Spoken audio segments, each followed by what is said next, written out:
Assalamualaikum warahmatullahi wabarakatuh. Here I will present about business presentation, but before that I will introduce myself.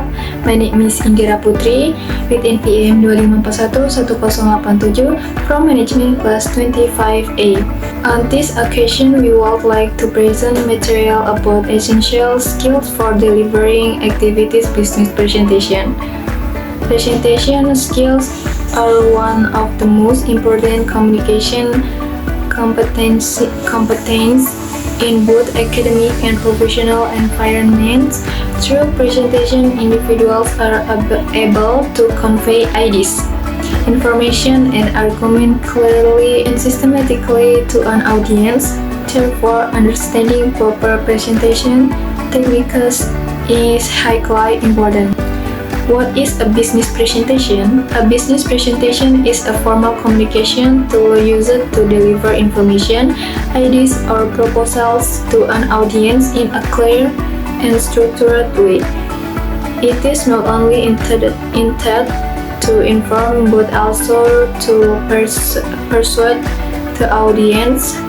Therefore, clarity and professionalism are essential to ensure the message is well understood and leaves a positive impact. Purpose of presentation. Tujuan utama presentasi adalah untuk menyampaikan informasi secara jelas dan efektif kepada audiens. Selain itu, presentasi juga bertujuan untuk membangun kredibilitas pembicara melalui penyampaian materi yang struktur dan profesional, sehingga dapat meningkatkan kepercayaan audiens dan membantu proses pengambilan keputusan. Preparing your presentation.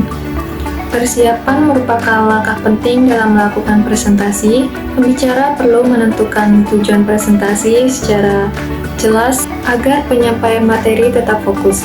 Selain itu, pengumpulan data yang relevan juga penting untuk memperkuat informasi yang disampaikan dan meningkatkan kredibilitas presentasi.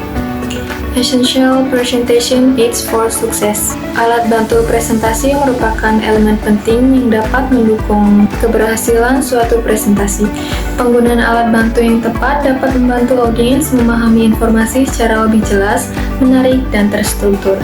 Beberapa contoh alat bantu presentasi yang sering digunakan antara lain slide PowerPoint, grafik, gambar, video, maupun diagram yang dapat memperkuat penjelasan yang disampaikan oleh pembicara.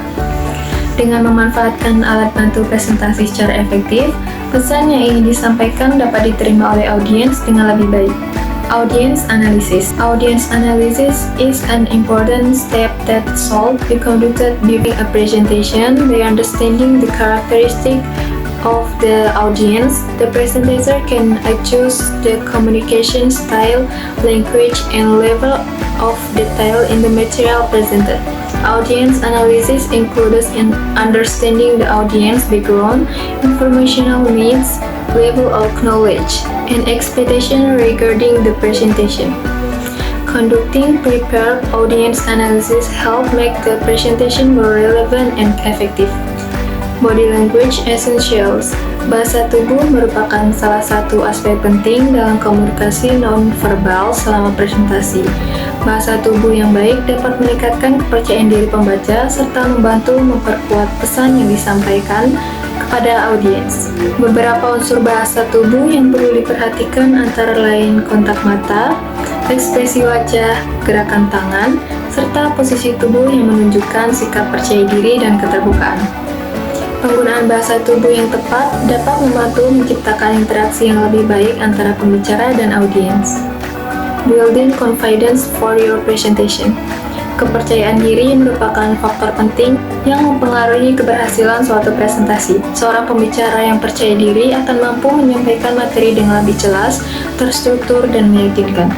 Kepercayaan diri dapat dibangun melalui persiapan yang matang, pemahaman yang baik terhadap materi, serta pengalaman dalam melakukan presentasi. Selain itu, sikap positif dan kemampuan mengendalikan rasa gugup juga dapat membantu meningkatkan kepercayaan diri saat berbicara di depan audiens. Effective rehearsal strategies. Latihan atau rehearsal merupakan bagian penting dalam proses persiapan presentasi. Melalui latihan yang efektif, Pembaca dapat meningkatkan kelancaran menyampaikan materi, mengatur waktu presentasi, serta memperbaiki bagian-bagian yang masih kurang jelas. Beberapa strategi latihan yang dapat dilakukan antara lain berlatih secara mandiri, berlatih di depan teman atau kelompok kecil, serta merekam proses latihan untuk melakukan evaluasi. Dengan melakukan latihan secara konsisten, kualitas presentasi dapat meningkat secara signifikan. Conclusion. Based on the discussion presented, it can be concluded that a business presentation is a formal communication to listen to deliver information and ideas early to an audience. The success of a presentation depends on preparation, audience understanding, the use of presentation aids, effective body language, and the presenter confidence. By considering these aspects, a presentation can be delivered effectively and professionally. Okay, maybe that's all I can say. I apologize if there is an error. I thank you. Wassalamualaikum warahmatullahi wabarakatuh.